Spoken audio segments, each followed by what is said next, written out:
제가 학생들을 지도하던 전도사 때 한 학생이 저에게 불만 섞인 질문을 한 적이 있었습니다.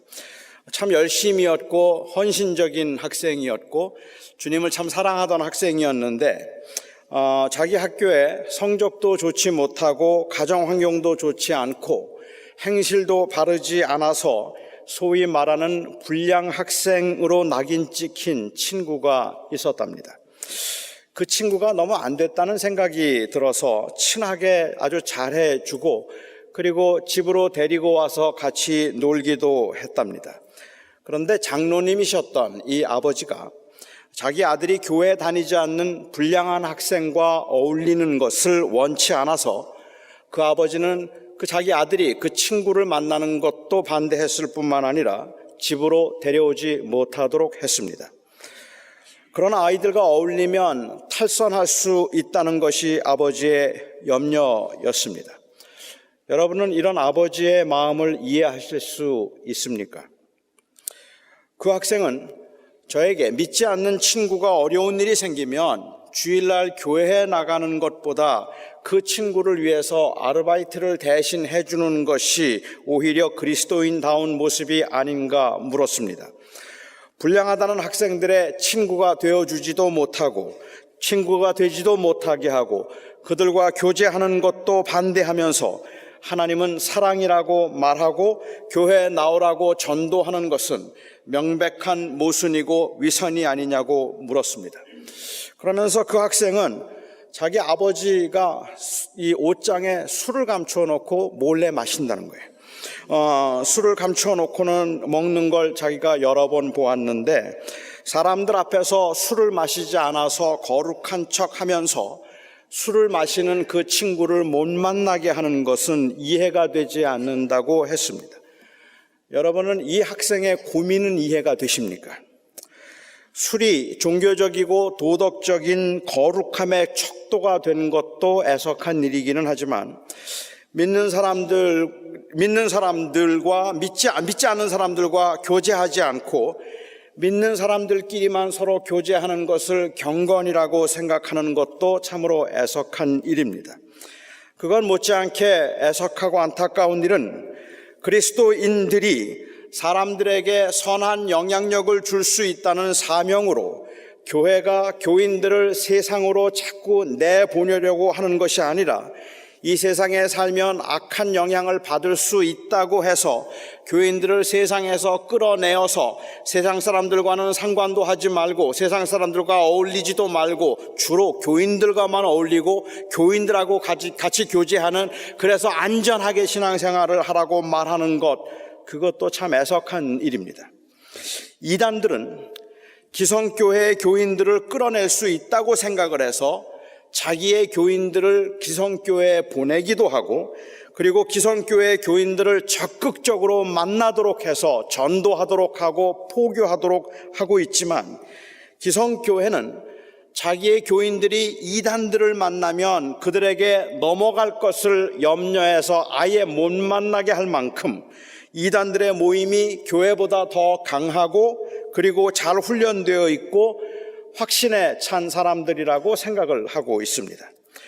헌신된 자녀들이라고 할지라도, 정말로 열심히 있는 자녀들이라고 할지라도 품행이 방정치 못한 친구들을 만나면 그 친구들이 자기들의 자녀 때문에 잘 되겠다는 기대감을 갖기보다는 오히려 혹 단정하던 우리의 자녀들이 그 아이들 때문에 잘못되지 않을까라는 걱정을 더 많이 합니다. 우리의 자녀들을 설득하기 위해서 너희들은 믿지만 세상은 믿을 수 없다고 말하기도 하고, 악은 언제나 선보다 강한 것이라고 말하기도 하지만, 이 세상에 선한 영향력을 주어야 한다는 제자의 사명에서 볼 때에는 이런 대답들이 지나치게 소극적임을 부인하기 어렵습니다. 그러나 동시에 이 말들은 틀린 말이 아니기 때문에 우리 안에는 갈등이 있습니다. 악은 선보다 강합니다. 믿는 사람이 믿지 않는 사람과 교제해서 믿지 않는 사람을 믿게 만드는 일보다는 잘 믿던 사람들이 믿지 않는 사람들에게 익스포즈가 되기 시작하면서부터 점점 더 신앙을 잃어버리게 되는 경향들을 우리는 사실은 더 많이 보았기 때문에 그렇습니다. 세상은 믿음을 지키며 살기에는 워낙에 터프한 곳이고 힘든 곳이기 때문에, 그래서 사람들은 믿지만 세상을 믿지 못한다는 말도, 우리의 자녀들을 믿지만 세상은 믿지 못한다는 말도 일정 부분 틀린 말은 아닙니다. 그리스도인들이 이 세상에 살면서 우리는 이 비그리스도인들과 어떤 관계를 가지고 살아야 할까요? 신자들은 불신자들을 어떻게 대해야 할까요? 예수를 믿게 해야 할 전도의 대상으로만 보면 되겠습니까?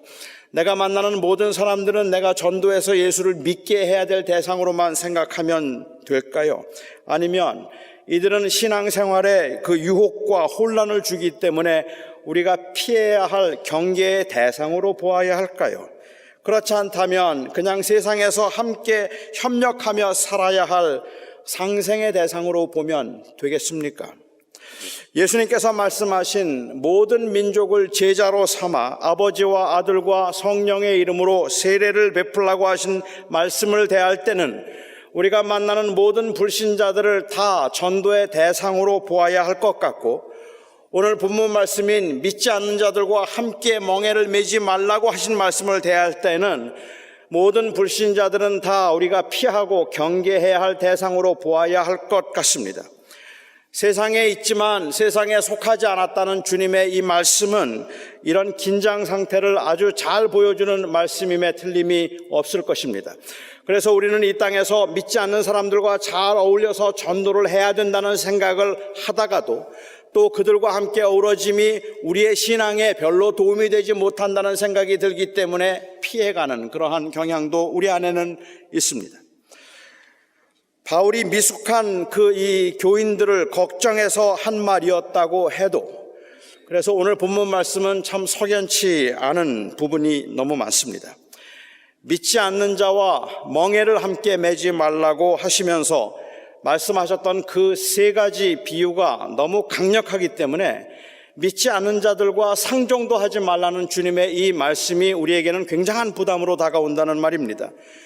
이 세 가지 비유는 빛과 어두움이 어찌 사귀겠으며 그리스도와 사탄이 어찌 조화되며 하나님의 성전과 우상이 어찌 일치할 수 있겠느냐라고 말씀하셨습니다.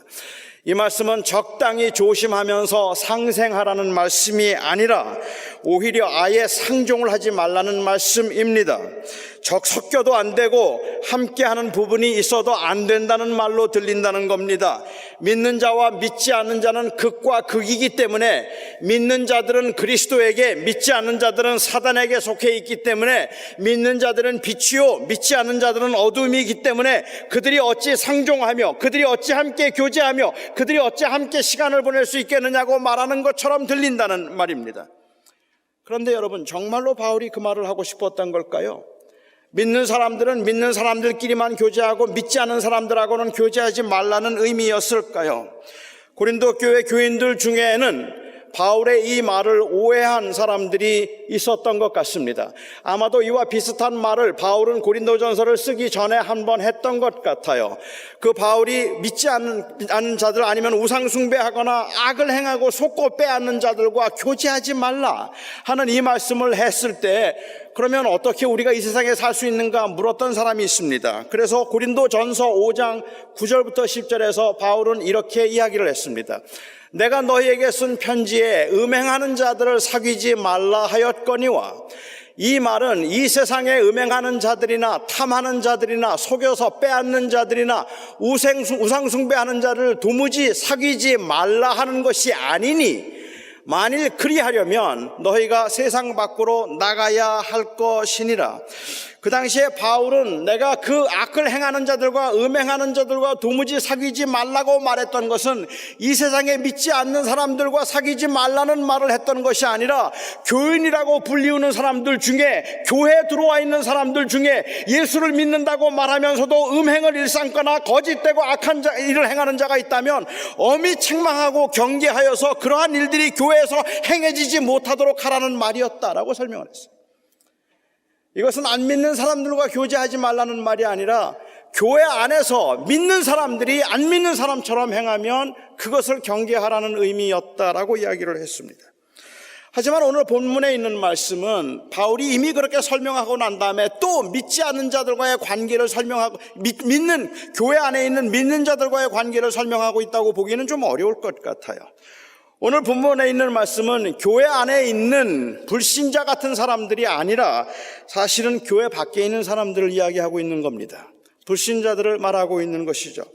오늘 말씀은 믿는 자들과 믿지 않는 자들의 관계인데 그들과 상종하지 말라는 말씀이 아닌 것은 이미 고린도전서 5장을 통해서 밝혀졌습니다. 그렇다면 무엇입니까? 바울은 무슨 의도에서 믿지 않는 자들과 함께 멍에를 매지 말라고 했을까요? 아마도 이 말씀이 가장 많이 적용되는 경우가 있다면 신자와 비신자의 결혼일 겁니다. 믿는 사람은 믿는 사람과 결혼을 해야 한다고 하면서 믿지 않는 자들과 멍에를 함께 맬 수 없다는 그 말씀을 아마 여러분도 많이 들어보셨을 것입니다. 하지만 이미 말씀드린 것처럼 이 말씀에 대한 설명으로 이야기하는 그 비유가 너무 강력해서 아무리 우리 믿는 사람들끼리 하는 말이라고 하도 교회에 다니지 않고 있는 건실한 형제 자매를 어둠이라고 말하고 불법이라고 말하고 벨리알이라고 말하는 것은 마땅하지가 않습니다. 그리스도를 주라고 고백하는 사람들이 함께 결혼을 하는 것은 저는 마땅하고 당연한 일이라고 생각을 해서 적극 권장하기는 하지만 요즘 저는 그리스도인들 간의 결혼을 율법적인 명령으로 볼 수는 없겠다는 생각이 더 강하게 듭니다. 단순히 그것을 율법적으로 믿는 사람은 반드시 믿는 사람과만 결혼해야 된다는 율법적 요구라고 볼 수 없는 이유가 단순히 요즘에는 예수를 진정으로 믿는 형제들이 극히 드물다는 현실적인 이유 때문만은 아니고 여러분들 중에도 그렇겠지만 결혼할 당시에는 믿지 않다가 결혼하고 난 후에 배우자 때문에 믿게 된 분들도 많이 계시고 결혼할 당시에는 잘 믿었지만 믿는 사람과 결혼을 했지만 그럼에도 결혼하고 난 다음에 믿지 않게 된 분들도 의외로 많기 때문에 이것을 율법적으로 요구할 수 있는 것은 아니겠다는 생각이 들고 그뿐만 아니라 아마 조금 더 제게 더 심각한 문제는 믿는다는 말을 단순히 세례를 받았는가 아니면 교회에 다니는가 하는 피상적인 것으로 확인을 하는데 요즘은 명목상 교인인 사람들이 훨씬 더 많아졌다는 것, 그것이 문제라고 저는 생각을 합니다.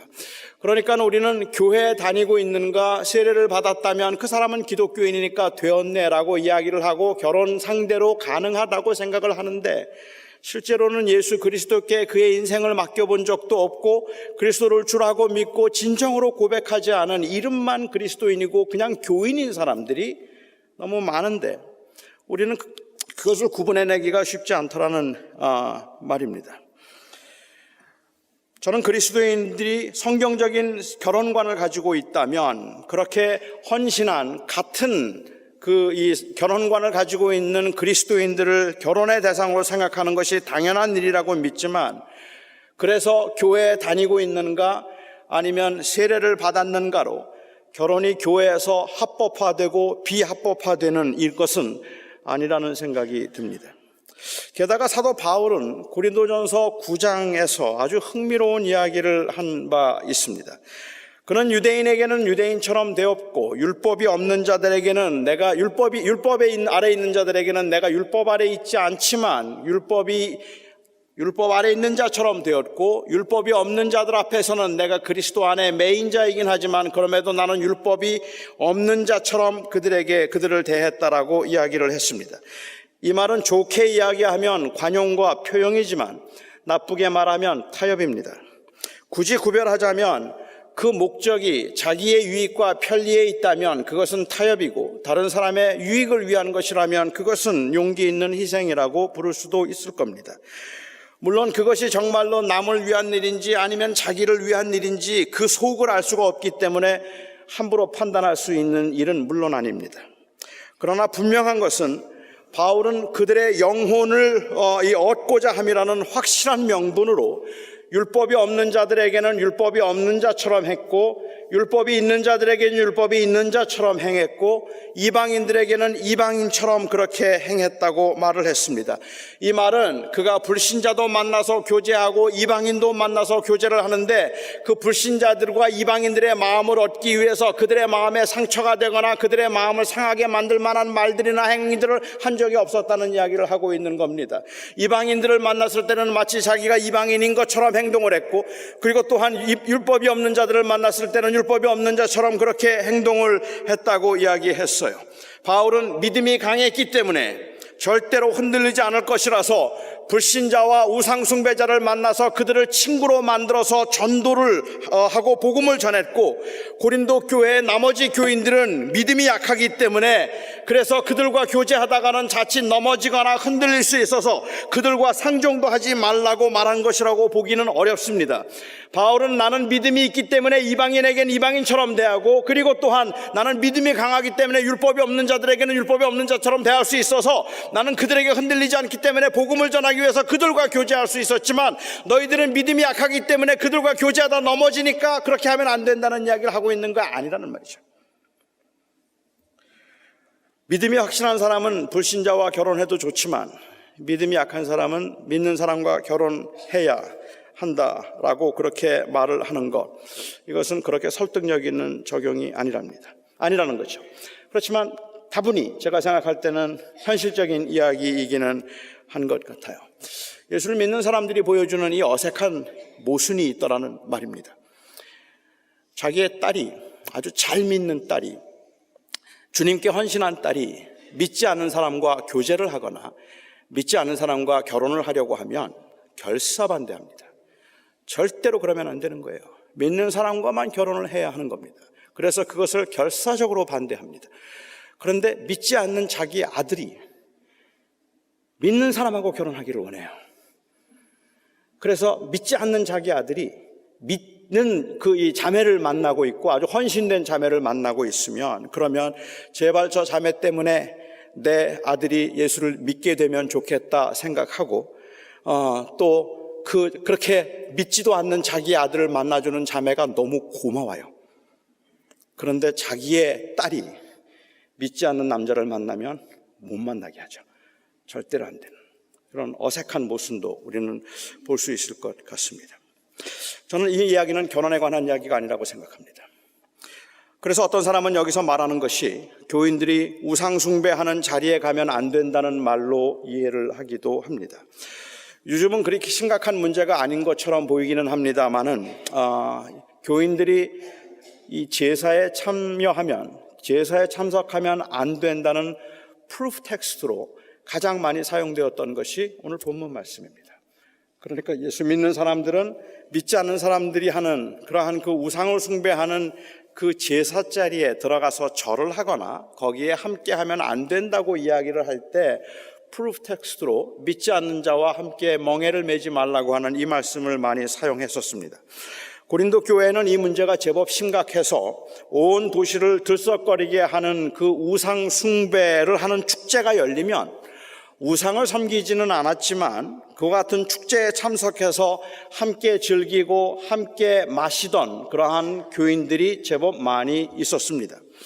특히 고린도에서 오랫동안 살았던 그 사람들 중에 늦게 예수를 믿게 된 사람들은 옛날 해마다 하는 그 축제에 참여해서 즐기던 그 즐거움들이 있잖아요. 그리고 그때 누리던 그런 그 기쁨들이 있잖아요. 이것을 버리지를 못하고 그냥 계속 그런 자리에 참석했던 사람들이 있었습니다. 그리스도인들이 우상을 섬기고 있는 자리에서 웃고 즐기는 모습은 바람직한 모습이 아니었습니다.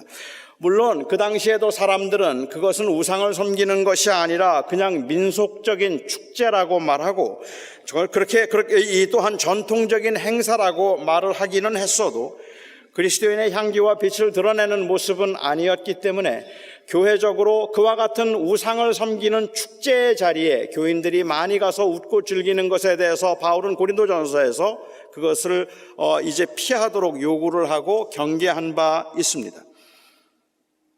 그렇기 때문에 바울은 고린도 교인들에게 우상 숭배하는 자리에 가지 말라고 권하는 것이 오늘 말씀이라고 그렇게 이해하는 경우도 있어요. 저는 그렇게 볼 수도 있겠다고 생각은 합니다만은, 하지만 이 말씀이 이방인들의 축제에, 오늘 행사에 참석하지 말라는 말씀으로 보기에는 문맥상 너무 생뚱맞다는 생각이 든다는 거죠. 고린도전서에서 이 말을 했다면 제가 이해를 하겠는데, 바울이 지금 추천사에 관한 이야기를 하고 제자들이 받아야 될 고난에 관한 이야기를 하고, 예수를 믿는 사람들은 보는 것을 따라 사는 사람들이 아니라 보지 않는 것을 믿음으로 사는 사람들이라고 말하고 난 후에 그 다음에 느닷없이 갑자기 화제를 바꾸어서 우상 숭배하는 사람들이 모인 그 축제 자리에는 가지 말라고 그 짧게 한 말이 왠지 문맥에 잘 맞지 않는다는 생각이 든다는 거죠. 저는 지난 몇 주 동안 제가 말씀드렸던 그 문맥에서 이 말씀을 살펴보고 싶습니다. 바울은 지금까지 우리 그리스도인으로서 우리가 무엇을 믿고 무엇을 추구하며 사는 사람들인가에 관해서 말을 했습니다. 이 문제가 바울에게는 굉장히 심각한 문제였습니다. 바로 그것이 신앙의 본질이었기 때문에 그렇습니다. 그리스도인들은 단순히 죽으면 천국에 들어가는 사람들이 아니라 바로 그 소망 때문에 이 세상을 나그네로 살아가는 사람들이라는 것이 신앙의 본질입니다. 신앙의 본질은 그냥 예수를 믿어서 천국에 갈 수 있게 되었다는 것이 아니라, 우리는 예수 그리스도를 믿음으로 이제는 더 이상은 내가 아니라 그리스도가 우리 인생의 주인이 되셨다고 고백하는 사람들입니다. 우리는 눈에 보이는 것을 따라 사는 사람들이 아니라 보지 않는 것들을 믿음으로 보고 살아가는 사람들입니다. 우리는 예수 그리스도의 죽으심과 부활을 통해서 얻은 그 새 생명의 최고의 가치를 두기 때문에 이 세상에서 아무리 어렵고 힘들어도 우리가 감사하고 기뻐할 수 있는 사람들이고, 이 세상에 있는 것들을 아무리 많이 소유할 수 있다고 할지라도 세상에 있는 것들에 연연해서 탐욕을 부릴 수 없는 사람들이 바로 우리들이라는 말입니다. 그렇지만 이 눈에 보이는 것은 끊임없이 우리를 유혹하고 우리를 흔듭니다. 우리에게는 그러한 믿음이 있음에도 불구하고 이 눈앞에 보이는 현실들은 정말로 우리를 괴롭게 만들기도 하고 우리로 하여금 자랑하게 만들기도 하고 우리를 많이 흔들고 있다는 말입니다. 이렇게 흔들릴 때마다 우리에게 다가오고 있는 가장 큰 유혹으로 다가오는 것은 바로 합리화입니다. 눈에 보이지 않는 것들을 우리는 믿지만 눈에 보이는 것들도 무시할 수는 없다는 것이 처음에 가졌던 생각이었다면, 시간이 지나면 지날수록 눈에 보이는 것들을 더 의지하게 됩니다. 그러면 우리는 이중적인 가치관을 가지게 되고 어쩔 수 없이 이원화되어 버리고 맙니다. 이 세상에 사는 동안에는 눈에 보이는 것대로 살고 죽었을 때는 예수 그리스도를 믿는 믿음으로 영생을 얻을 수 있으면 된다고 생각하는 것입니다. 이 땅에 사는 동안에는 우리가 눈에 보이는 필요한 것들을 따라서 우리는 살아가지만, 그렇지만 우리의 마음은 하늘에 두었기 때문에 우리가 죽었을 때는 예수 그리스도를 믿는 믿음으로 영원한 하나님의 나라에 들어갈 수 있다고 하는 철저하게 이원화된 생각을 가지고 살아간다는 거죠. 세상에 사는 동안에는 믿음으로 살고, 교회에 와서는 세상에 사는 동안에는 눈에 보이는 것을 따라 살고, 교회에 와서는 보이지 않는 것을 고백하자고 말하는 것입니다. 이 두 가지 생각이 함께 어우러져서, 아니 두 개가 서로 다른 가치관들이 우리 안에 존립하게 되는 그러한 상황이 처하게 된다는 말이죠. 이건 이스라엘 백성들에게 그렇게 생소한 모습이 아니었습니다. 그들은 구원의 하나님으로 여호와를 부인한 적이 없었습니다. 환난을 당하거나 어려움이 닥치면, 그들에게 정말로 구원의 하나님이 필요할 때가 되면 그들은 바알에게 절한 적이 없었습니다. 그들은 언제나 여호와 하나님께 구했습니다. 그렇지만 이 세상에서의 성공과 그리고 안락을 위해서는 바알이 그들의 하나님이었습니다. 눈에 보이는 것을 위해서는 바알을 섬겼고 보이지 않는 것을 위해서는 하나님을 섬겼습니다. 이런 신앙에 익숙해 있던 당시의 경건한 사람들에게 예수님께서 두 주인을 겸하여 섬길 수 없다고 말씀하시고, 너희가 하나님과 재물을 겸하여 섬길 수 없다고 말씀하셨습니다. 하지만 재물이 얼마나 강력한 힘을 가지고 있었던 것인지 알았던 당시 사람들은 여전히 적어도 살아있는 동안에는 재물에 최고의 가치를 두었습니다. 예수님께서 재물과 하나님을 겸하여 섬길 수 없다고 말씀하셨을 때 바리새인들이 비웃었던 이유가 바로 그것입니다. 지금도 누가 하나님과 재물을 겸하여 섬길 수 없다고 말하면 많은 사람들이, 지금도 경건한 사람들이 비웃을 것입니다. 구원을 위해서는 하나님이 필요하지만 이 세상을 사는 동안에는 재물이 필요하다는 것을 누구나 다 알고 있기 때문에 그렇습니다. 눈에 보이는 것들에 의해서 한 사람의 가치가 결정되고 그 한 사람의 인생의 성공과 실패가 결정되는 이 세상을 살아가면서 눈에 보이는 것들은 하나도 중요하지 않다고 말할 수 없기 때문에 눈에 보이는 것들은 중요하고 동시에 영원한 구원을 위해서는 눈에 보이지 않는 하나님의 은혜가 중요하다고 말하는 것이죠. 그래서 그들은 주님을 비웃었습니다. 주님이 이 말씀 앞에 그렇지만 이 땅에 사는 동안에는 돈이 없으면 안 되지 않겠느냐는 그 질문은 사실은 본질을 피해간 질문인 겁니다. 당연히 필요하죠. 그러나 그 재물이 마치 이 세상에 사는 동안에는 우리의 신이 된 것처럼 우리의 삶의 방향과 목적을 결정하고 있는데도 재물은 중립이라서 잘만 사용하면 나쁠 게 없다고 말하는 것은 그렇게 가볍게 말할 수 있는 게 아니라는 말입니다. 믿지 않는 자와 멍에를 함께 매지 말라는 이 말씀은 하나님과 재물을 겸하여 섬기지 말라는 말씀하고 일맥상통하는 말씀입니다. 이 말씀은 단순히 믿지 않는 자들과 교제를 하지 말라거나 결혼을 하지 말라는 말씀이 아닙니다. 그보다는 오히려 결혼을 할 때 세속적인 가치에 궁극적인 그러한 의미를 두어서 결혼의 배우자를 구하지 말라는 말씀을 하고 있는 겁니다. 교회를 다니기만 한다면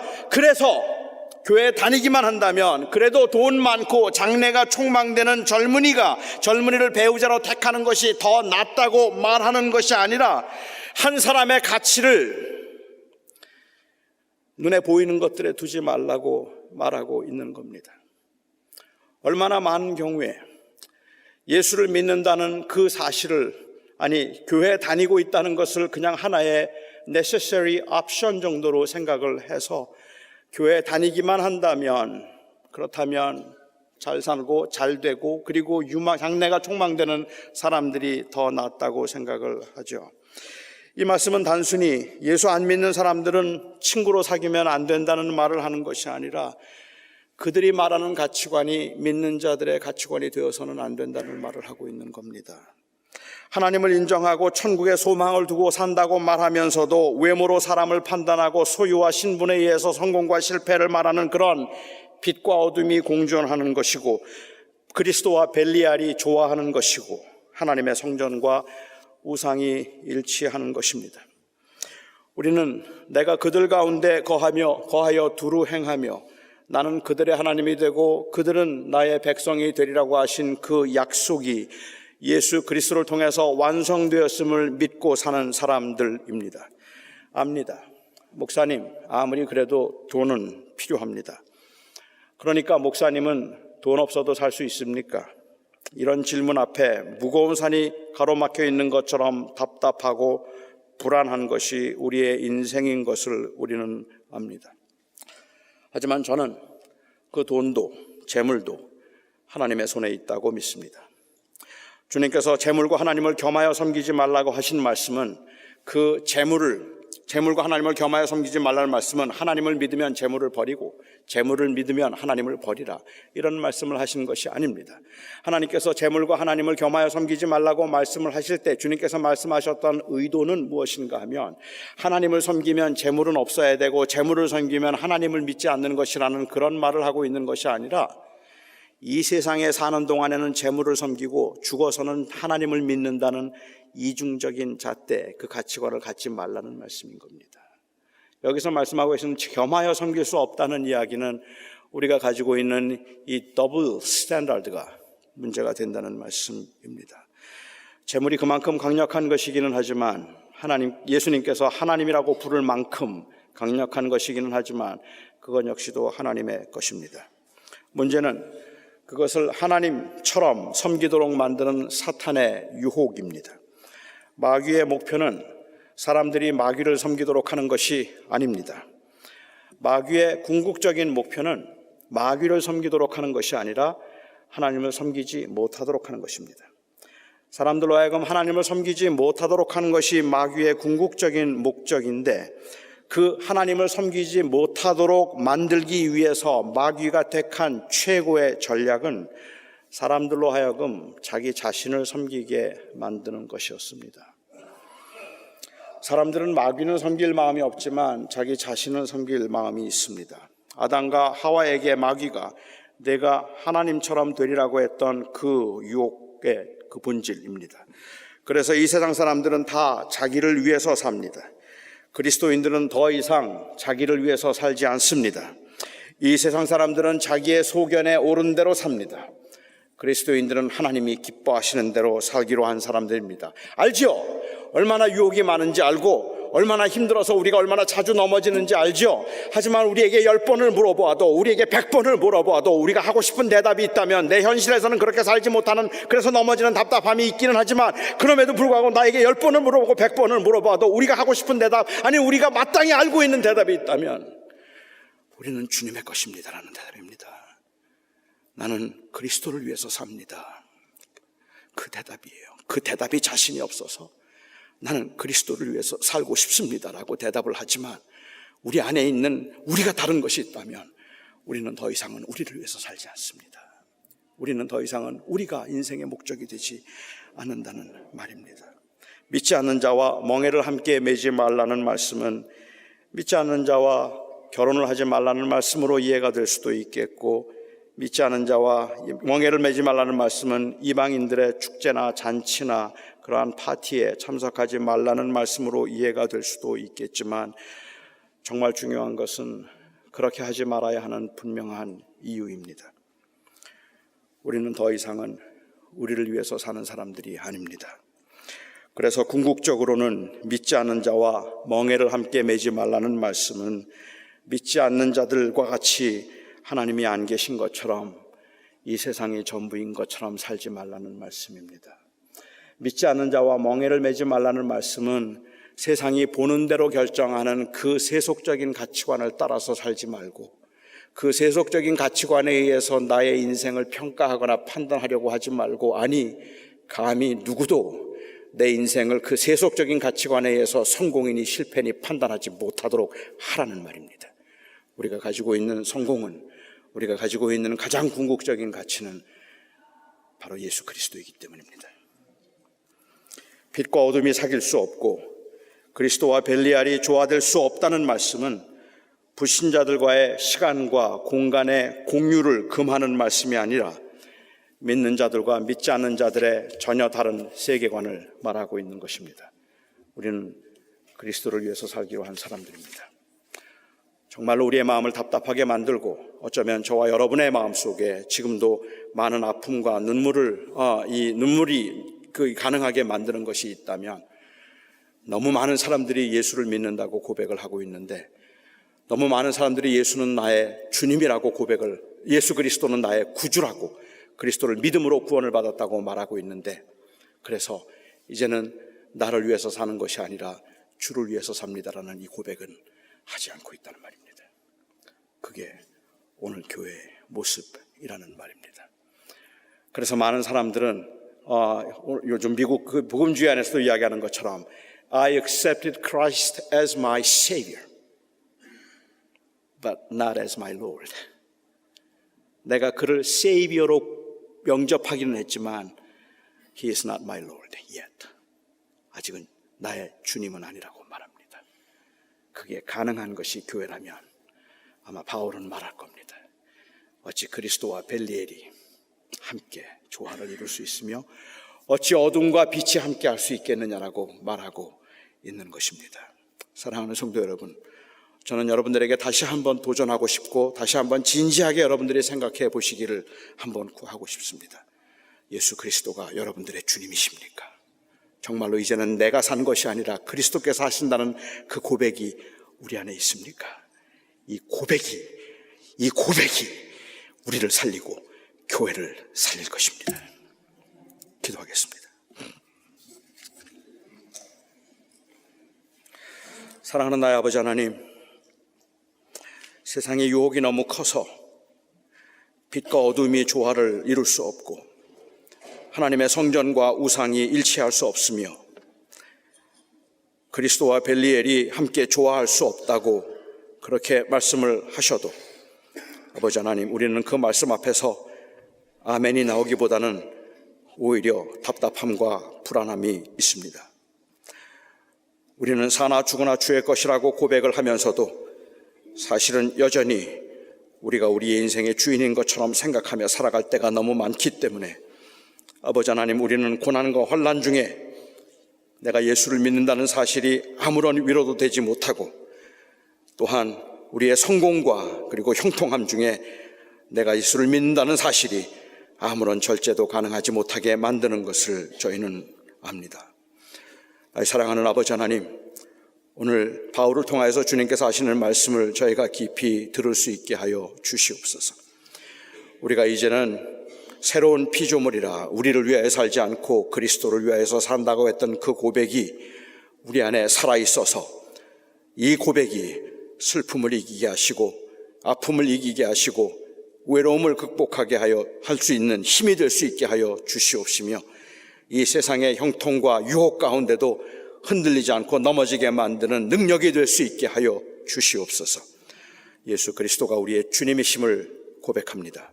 아버지 하나님, 우리는 우리를 위해서 살지 아니하고, 우리는 눈에 보이는 것들을 따라 소견에 오른 대로 살지 아니하고, 보이지 않는 것을 그리스도를 따라 살기를 원합니다. 예수 그리스도의 이름으로 기도하옵나이다. 아멘.